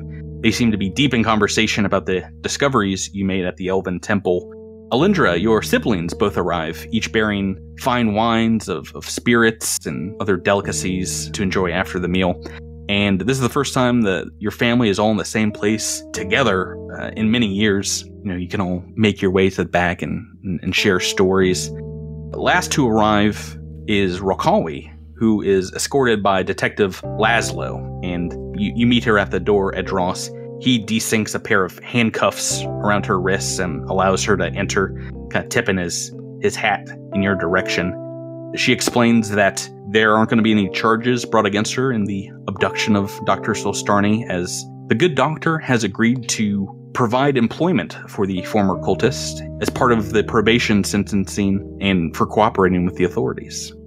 The party lasts for hours and hours into the night as new friends and old are welcomed into this very familiar atmosphere, and everyone is embraced in love and fellowship. Stories are told, a lot of spirits are drank. After a while, everyone is invited outside for cocktails, where a techno-magic fireworks display is set off over the foothills of the mountains, and in a neon green and electric purple letters, a message is displayed across the Castrovellan night sky that reads very simply, "To be continued." Aww.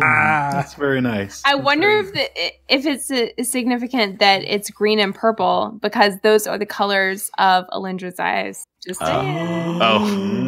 Well, it's also kind of our podcast colors. That's cute. That's what I was going for as well. Yeah, hey, everybody. Yeah, so probably not.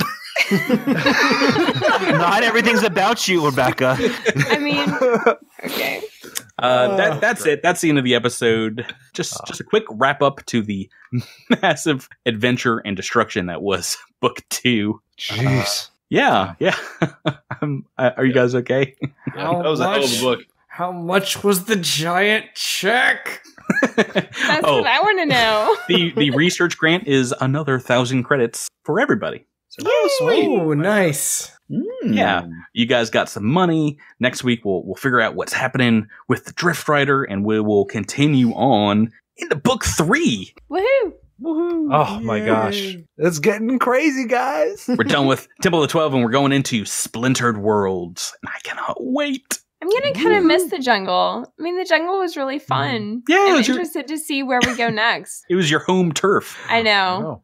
Well, like I said, one of my favorite things about this Avenger Path so far, from what I've seen, is all the books, they feel very different. They all have their, different themes, different characters, and you're not going to be able to guess what happens next. But stay tuned, because we've only got another 4 books before the entire Avenger Path is done. Nice. I'm freaking out already. I just want let's just do the rest of let's just do all of book 3 tonight. Why don't we just crank that out?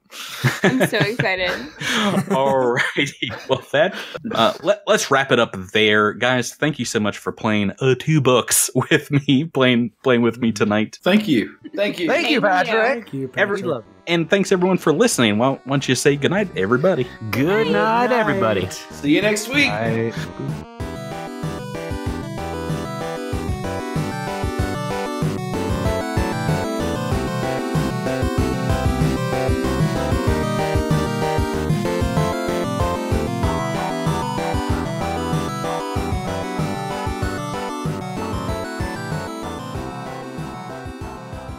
Crit bit commencing in 3, 2, 1.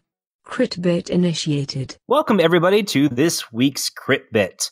I am Miles. I play Raimi Quindar, and along with Jabert, who plays Andis-147, and our game master, Patrick. Today, we are joined by John Compton, the organized play lead developer at Paizo, and the author of Book 2 of the Dead Sun's Adventure Path, Temple of the 12, which we just finished. Welcome to the show, John. It's great to be here with you guys. It's awesome to have you. Yeah, so we've had Thurston Hillman, Thirsty, on the show before, and we've talked about organized play, Paizo's Pathfinder and Starfinder Society. Can you tell us, John, just a little bit more about what that is, if this is the first time people listening have heard those terms before?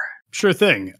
So the important thing to get across first is organized play. A lot of people play in a home group where they read the rule book, they decide what rules they want to follow, They make up their own house rules and tell their own evolving story. The way the organized play works, yeah, exactly. That's the way the organized play works is that you're always playing these pre-written scenarios, and you're doing it within a codified set of house rules that we have for organized play. And because you know that everybody is playing by the same rules and playing the same adventures and getting credit that gradually levels up their characters, it means something when you go to somebody else's table and you say, I have a level 9 Solarian. Because if you do that between home games, like you move to a new area and you join a new group and you're like, well, I have a 9th level Solarian. They say, well, so what? That was in your home group. Also, why do you have all this gear that you shouldn't have? In organized play, you can go anywhere in the world, all sorts of different conventions and game stores and the like, and sit down with a pickup group and be gaming and rolling dice within 5 minutes because you have that shared understanding. So Starfinder Society is the organized play version of the Starfinder RPG.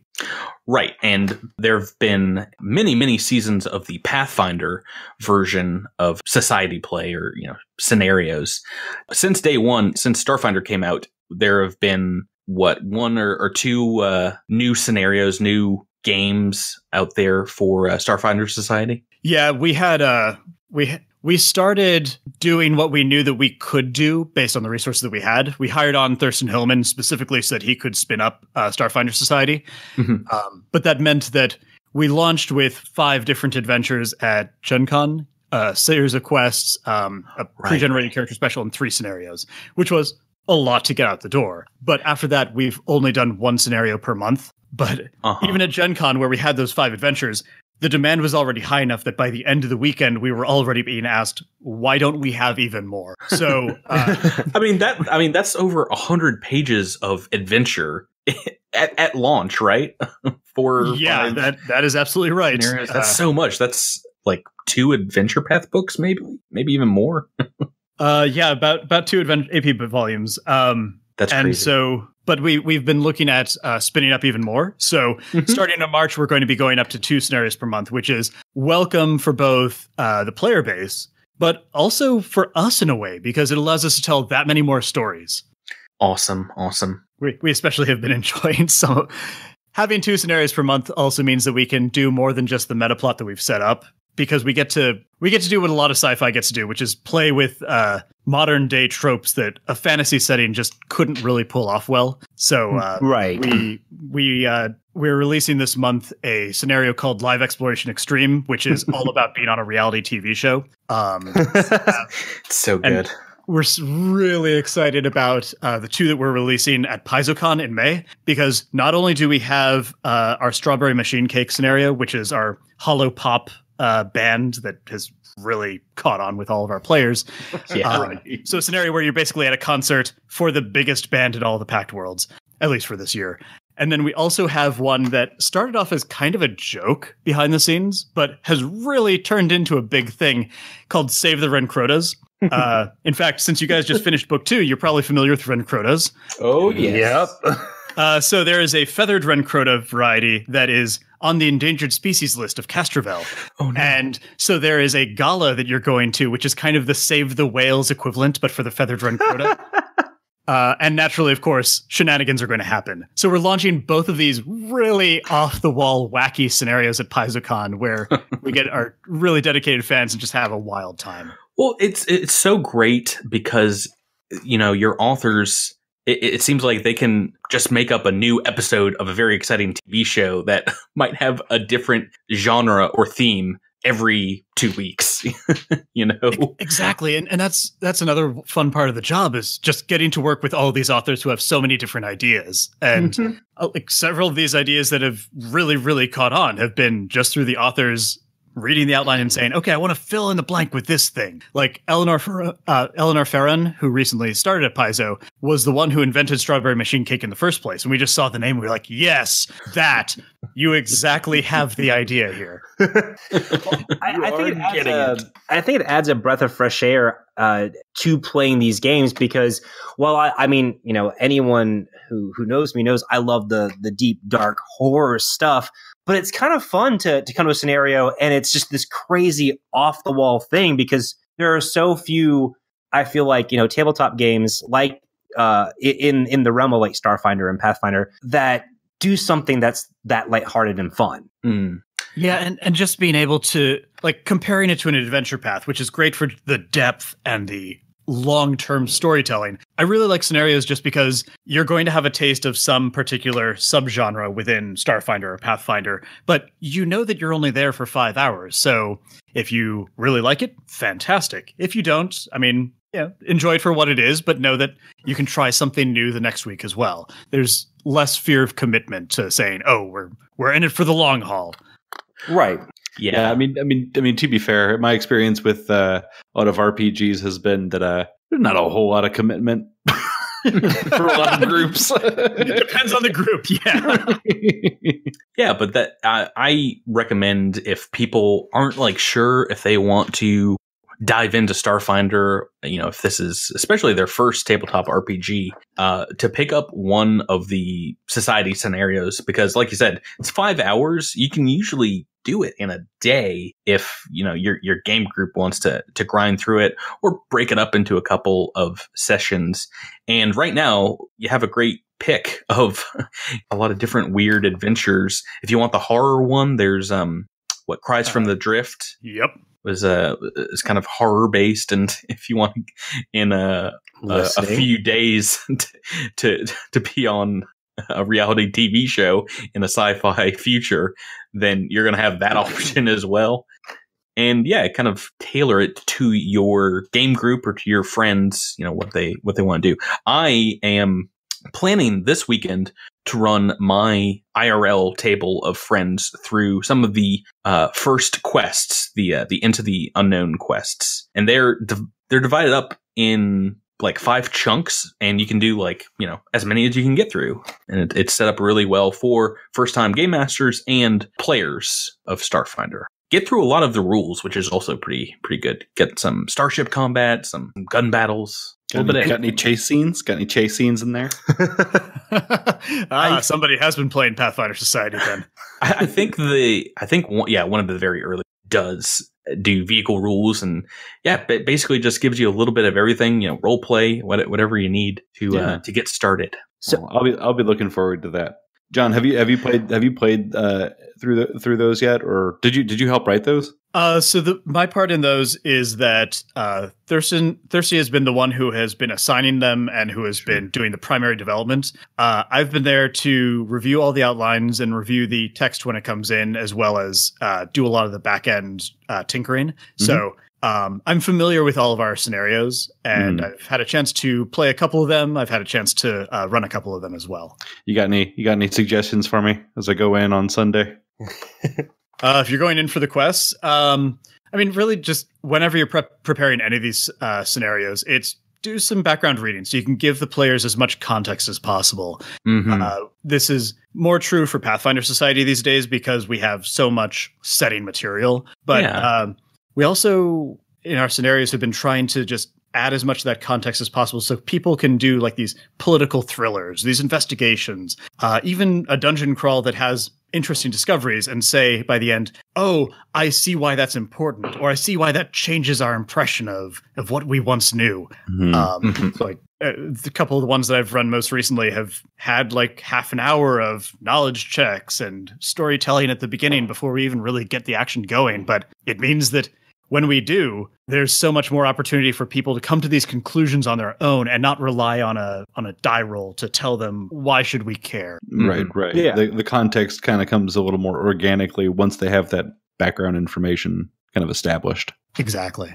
Yeah, that's really neat. One of the great things about Starfinder, I feel like, is, unless you're out in the sticks, out of communication range, your characters can look up basic information on the infosphere. They can, in universe, find out about the world fairly easily with a computer's check of like DC 10. And I mean, it works for a lot of players, I imagine, because which is great because my computer is like +9 already. Well, this generation is, there's a computer in their pocket. The new players that are coming to tabletop role-playing games, if they have a question about, the setting or the fiction, probably going to put it into a search engine and, be like, what's this all about? They might not know about a god or a planet in the setting and want to find out about it. Just do a Control F on the core rulebook. to do a quick search. So yeah, I'm going to be taking through some friends. First time through Starfinder Society. Do you have any tips on characters? Some first-time characters they can make. I know there are limitations to the races that you can start with. Yeah, I mean, one of the first things to keep in mind is that they're going to be Starfinders. So that means that they are explorers. They're interested in discovering new things. They might be academics, they could be soldiers, they might be mercenaries, but ultimately they have that same uniting sense of curiosity. And one of the things that we've run into for Pathfinder Society character creation, or at least it's sort of a trope, is the idea that you are joining this archaeological society and you bring your 7 intelligence barbarian to it. Barely read. It's sort of a, but why are you here? Another thing to recommend for them is to look through I think it's like Appendix 2 in the guide, which is where we have our faction information. There are 5 different factions in the Starfinder Society that represent little sub-interests and secondary groups that all are still part of the society, but they want to kind of pull it in different ways. They're keeping an eye out for certain things. So if you want to play more of a bounty hunter mercenary style, I want to be famous, I want the money, I'm in it to get rich in some way or another, you should join the Acquisitives because it provides a support network for that exact style of play. If you want to play the deep hacker, you might go with the data files. If you want to play the person who is the grizzled soldier who shoots bugs, the Exo Guardians is for you. And you can always, twist these ideas some. If you want to play the grizzled soldier who is still interested in uncovering secret data, you might still fit into the data files. It'll just be sort of a weird, possibly inspiring pick. But those factions can give you a really good sense of what is the Starfinder Society about, what's the universe about, and give you something to build off from there. Because that's one of the things that I find that players struggle with sometimes, is not having enough context in which to create a character. It's like, I want to create a soldier. Okay, where are you from? What's your goal? I don't know enough to have goals. I'm soldiering things. I want to be the best soldier. Exactly. So give them the things to inspire them, but don't overwhelm them by making them read the entire setting or anything like that. Yeah. My IRL table has been playing Pathfinder for years and years, and are excited to dip their toes in. Can we talk a little bit about boons? Now, you mentioned the different factions, and they provide different resources in the form of boons. Am I getting that correct? Yeah, that's absolutely right. So while you're playing scenarios, you're going to get a thing called a chronicle sheet, which is basically a record that you played that adventure. And it shows how many credits you earned, what items you found, things like that. But they also come with things called boons, which are everything that's not money or goods. So it might be, this guy remembers you and totally owes you a favor, or, oh, wow, remember how you found that super secret starship weapon? You can put it onto your starship now. And in Pathfinder Society, we just allowed you to accumulate as many of these as you wanted and use them all at the same time. It's kind of led to a little bit of power creep in that regard, but it's also meant that at the table, it might be, does anybody have a boon for this? And everybody then flips through 30 pages of reference material to try to find the right chronicle sheet. So we wanted to simplify that a little bit for Starfinder Society. Sure. What we did is we created 6 categories of boons, each which covers some broad sense of what a boon might represent. Like a social boon is, this group thinks you're pretty cool. An ally boon might be, this person is willing to follow you around. A starship one is an upgrade for your starship. A promo boon is you have some sort of cool Paizo swag with you, so it gives you a little benefit. A personal boon is kind of a special case, which I'll get into in a sec. And then I'm missing one of them. Oh, faction boon, which is what faction are you representing today? That's another one of those changes. You don't have to choose a single faction. You can dabble all you want. But each of these factions has different things that they will allow you to buy as boons. The more that you serve them. So the Acquisitives, for example, is really fun because you can choose to get a sponsorship and basically slather yourself like a NASCAR driver in all sorts of different corporate logos and the like, all in order to open up extra boon slots. The data files allow you to hack into things more effectively or to get certain secret information that might not be available to other players. Things like that. But that personal boon is particularly special because that is the one that allows you to slot in a special race boon. One of the ways that we incentivize our game masters, especially at conventions, but also in just running things in game stores, is that we allow you to play races that are beyond the core 7. So if you are looking at, let's say you're looking at one of those contemplatives, the brain people that you ran into in book 2. We auctioned off one of those boons at Gen Con. Maybe you'd like to play a dwarf, but that's not one of the core 7 races in Starfinder. Well, we have boons for that. So that takes up your personal slot. And then you can get these in all sorts of different ways. A lot of them are through GMing at different venues. You can also do them by playing a whole bunch, which is another change from Pathfinder Society. So a bunch of these are just, have you played 6 Starfinder Society scenarios? Have you played 12 of them? Cool. Wow. Have one of these guys. Now you can play a Barathu, one of those jellyfish alien squidgy creatures. And you have but the thing that we've also explored is this right? idea of a media promotional boon. The idea that anytime one of the organized play team members goes on to a podcast, for example, we can bring the opportunity to basically raffle off an extra boon. And this is the only way to get one of the most desirable ones out there, which is the Skittermander. Pretty genius of you guys. Like you knew what you're doing, picking that race for this boon. Yeah, so we did this when we had Thirsty on as well. And listeners that are playing Starfinder Society have another chance by emailing the organized play team. Is that correct? Yes, that's going to be organizedplay@paizo.com. And the idea is that we can come up with a keyword in just a sec. That'll be the subject line. And then you'll put in basically like Skittermander promotion boon in the body of the email. And then also, please, when you email that address, be sure to include your organized play number as well. It's probably a 6-digit number that you've picked up that you put on all your Chronicle sheets. Awesome. Okay, that's good. Good to know. I'm not sure if we told people to do it last time. Well, why don't we? I'm not sure if it's been picked yet. In anticipation for PaizoCon, can we make the password Rencrota? Yeah, we absolutely can. So the password's going to be Rencrota, and the way to spell that is RENKRODA. Oh yeah. And if you've been listening to the show, you know that they're no joke, but they need to be saved. They sure do. At least the feathered kind. Maybe the regular kind we can do away with. But awesome. So that's all they need to do is email that in, get their org play number, and in the subject line, write Rencrota. Yeah, go ahead and include Rencrota in the subject line. Put Skittermander promotion in the body of the email, and then your organized play number. Great. And when we talked about this in December, there were only about 10 or 12 Skittermanders out in the wild. Have more been released? Are there more players with the boons out there now, you think? Not a whole lot of them. I mean, we've done probably maybe 1 or 2 other media appearances since then. So they're still pretty rare and pretty desirable and a whole lot of fun. Awesome. Having played a Skittermander, I can definitely attest to it being fun.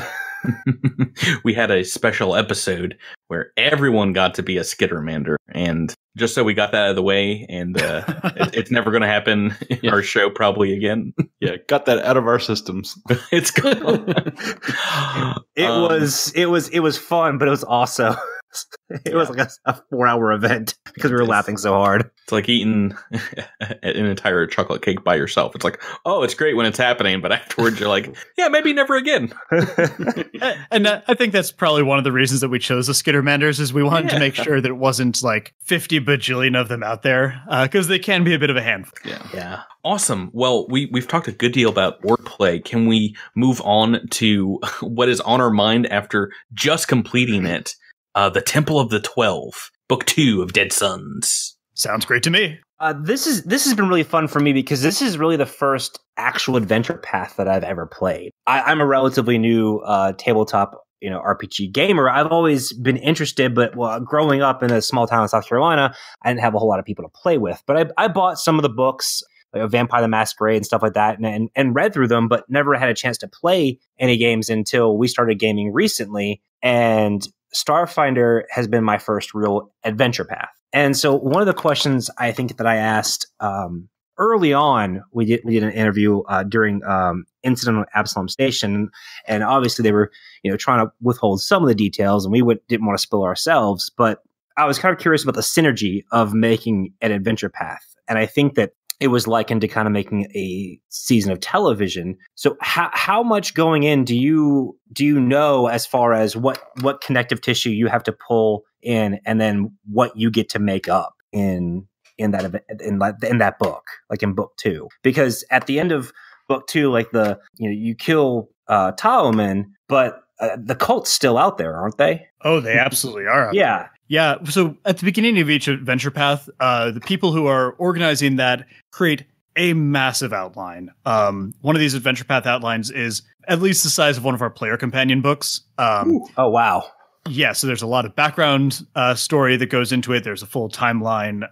And then each of the volumes has its own sub-outline that's part of that. So when I got the outline to write up Temple of the 12, it came with about 2 pages of background for that particular volume, as well as things that I needed to make sure that I included. So I was told, for example, okay, we're going to go to that 4th continent on Castrovel. We're going to go to an elven temple that has the connections to Ibra.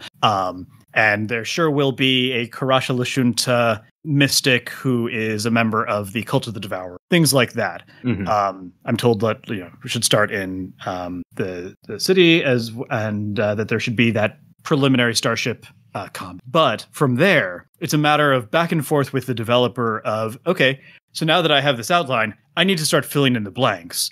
That's where I start bringing in like my archaeology background, and I say, oh, but we could turn it into this series of little pyramid structures like excavating a Honduras. We could bring in Potsherd's analysis. We can bring in this university with all of these academics kind of squabbling back and forth with each other. So it's a chance to inject personal experience and personal ideas into the skeleton of this adventure to really fill things in. Because again, like there were only about 3 or 4 encounters that were dictated that needed to happen in the scenario, and all the rest is, hey, Rob, here's what I'd like to see happen. But it's nice because with that outline, I have all the other volumes outlined, so I have enough knowledge to know how part 1 ends and how I need to pick it up, and know where part 3 needs to pick up from there, so I can build in the clues for it. From there. Can we backpedal? I'm just sorry, real quick. Can we backpedal and say, do you say you have archaeology background? Yeah, my background is in Mesoamerican archaeology as well as Western classical studies. And that makes so much sense now. And then I have a master's degree in experimental archaeology, which is the replication of of prehistoric technologies. In my case, my focus was on the metallurgy practices of the Western Honduran peoples adjacent to the Mayans. Awesome. Okay, well, that puts this book in such a greater context. Yeah, it really does. Appreciation. Yeah, I want to go back and read it again now. Yeah, I definitely wanted to ask you about some of your influences for the story. I mean, there were a lot of sort of beats that felt really, familiar to other stories we sort of heard. But kind of in preparation for the interview, I looked you up and I was like, oh, he was an archaeologist. I get it. Well, a couple of us have been in academia before as students, but the section on Qabarat, I don't think there are other authors out there that could have just come up with that. The squabbling between the professors and the threats about tenure. It seemed like that's all real from a very real place. It's too real. I definitely had an opportunity to continue in academia, which I did not follow for several different reasons. But certainly in retrospect, avoiding the publish or perish sort of model, or the who gets to be the tenured professor now? Oh, I see. I have an academic disagreement with this person. How much are they going to throw me under a bus? Those right. What are the political implications of my disagreement with this person? Yeah. Absolutely. And so I can't say that I have a whole lot of firsthand experience with that sort of back and forth, but I have heard enough about it through advisors or through seeing friends go through it, where it's just, okay, that is totally the basis for an urban investigation. Let's bring this all in. Oh yeah, most definitely. Yeah, so we spent like good 2 or 3 episodes on that section of the book, the role play introduction to Qabarat and the university thereof. And not a lot of guns were fired, not a lot of axes were swung, but I enjoyed it a great deal. I enjoyed prepping that part and, setting up all of the, kind of ways, like if they do this happens, and, all the branching paths through the university. And obviously they only took one path, like a couple of others fell behind.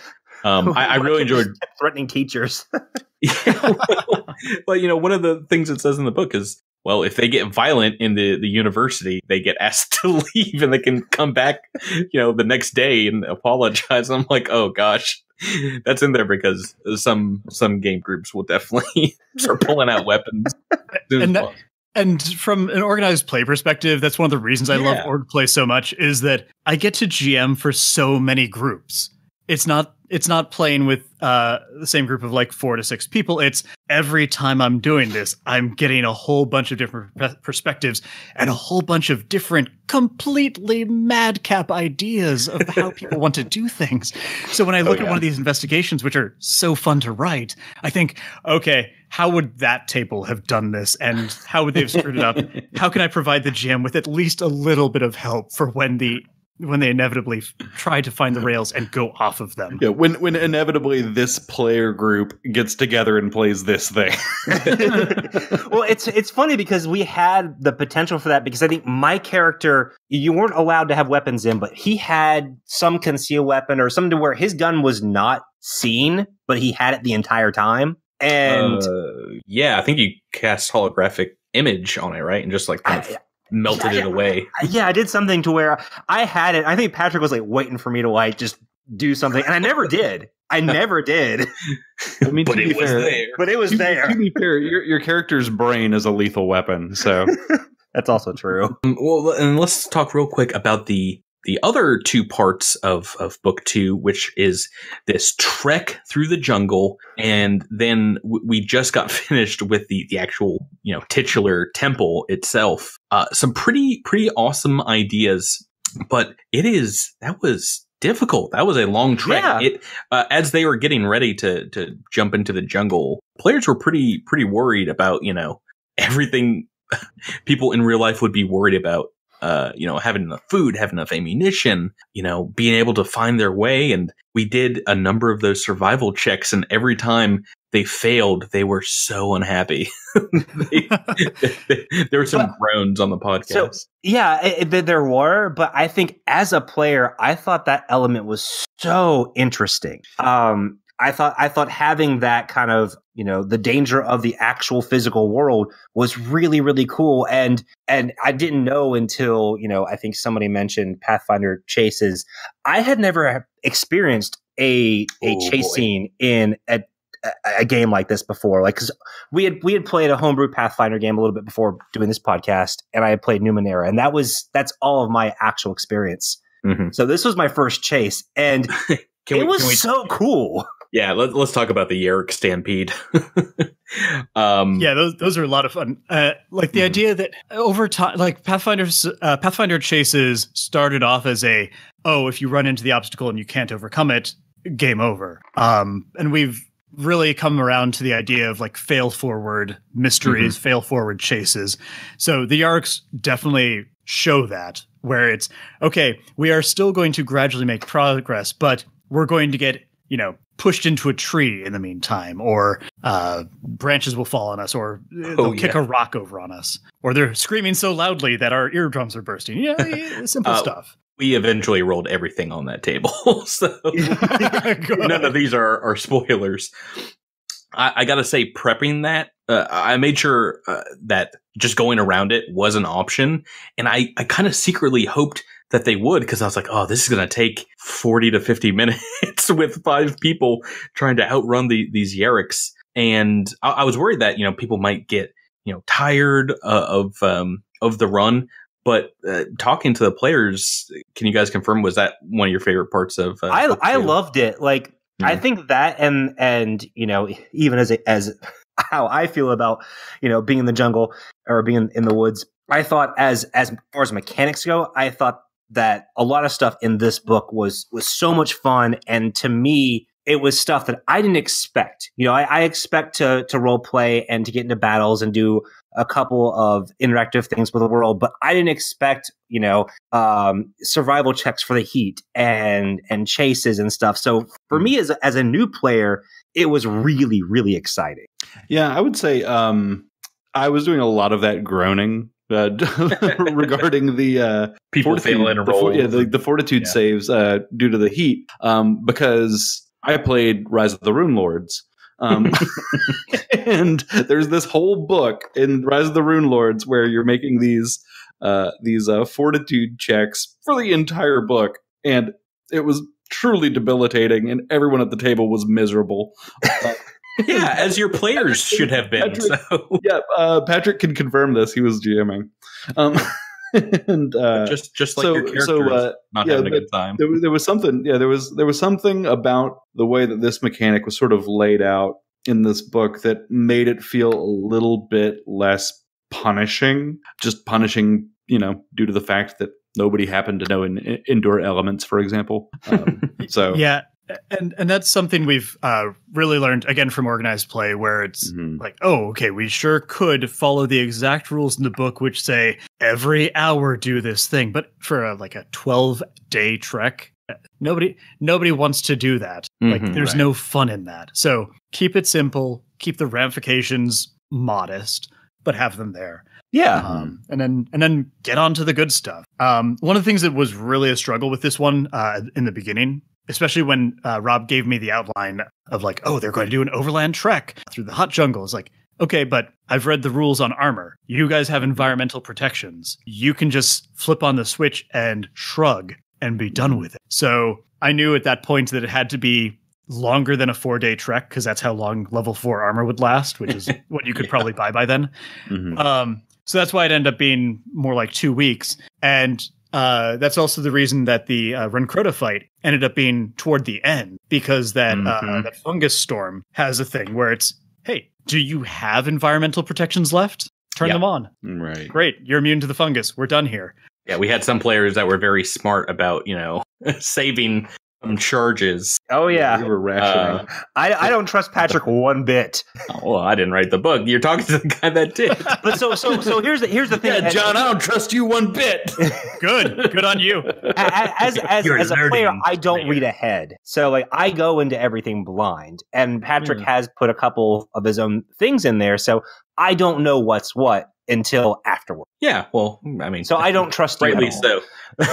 and people that are playing at home, they I add in things here or there as well, just to keep it spicy. You don't know exactly what's going to happen next, or I'll just change the order that things happen. I think I might have done that in book 1 a few times, but I when I got book 2, John, and I started prepping it for our podcast here, I suppose one of the things I can compliment you on is I didn't feel like I needed to change up fights or scenarios or the way things were ordered at all. It flowed very well, and I think it took us maybe 8 to 10 hours with a whole bunch of role play thrown in for good measure. But 8 episodes of the show, is that? I think that's right. And they went by really fast. They went by great, just because it was so much fun. Yeah, writing these things is always really great, and having all the space of an adventure path to play with is a blessing. Because the first 10 pages of this thing are what I especially love, of creating characters and showing voice in question and answer sessions.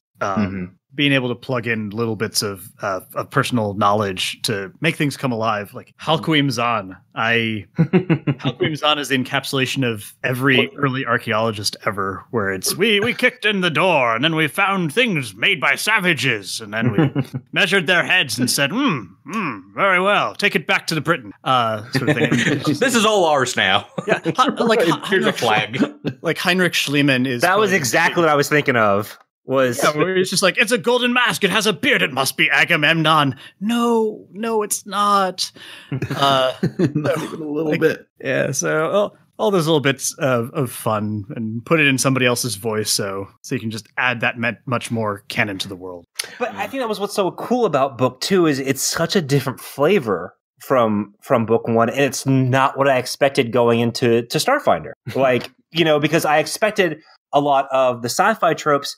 I didn't expect to be playing an adventure pulp, which I thought was a really cool twist. And I think that's a good choice on Rob's part, because he was the one who's been really heading this particular adventure path, in just demonstrating that Starfinder is not just limited to the starship combat and being on a space station. It still has all the opportunities that Pathfinder does, but you're shooting lasers at this point. Yeah. I found it a fantastic opportunity to just show off what Starfinder can offer. And that it did, for sure. We, from the chases to the fights to those sections in the beginning where you got to navigate with skills and role play. I mean, it's got a good deal of everything. It's very similar to the first book that was a great mixed bag. So what do you guys end up doing with the Devourer cultist that you find in the woods? Oh, Ralkawi. Yeah. We befriended her, more or less. Good. Good. More or less. But yeah, the fate of Ralkawi is unfortunately a super positive one. But Oh no. Yeah, that's something, and it's so great. Once again, I prepped. I was ready for her to be killed immediately, for her to be left, or for the players to, kind of pick her up and dust her off and try and bring her back. But it went in a lot of different ways that I didn't expect, and I had to kind of rewrite things. So if you're listening at home and you've GM'd this as well, you probably know what I'm talking about. Yeah, they ended up bonding with one of our players, and unfortunately didn't last the Talman fight. No.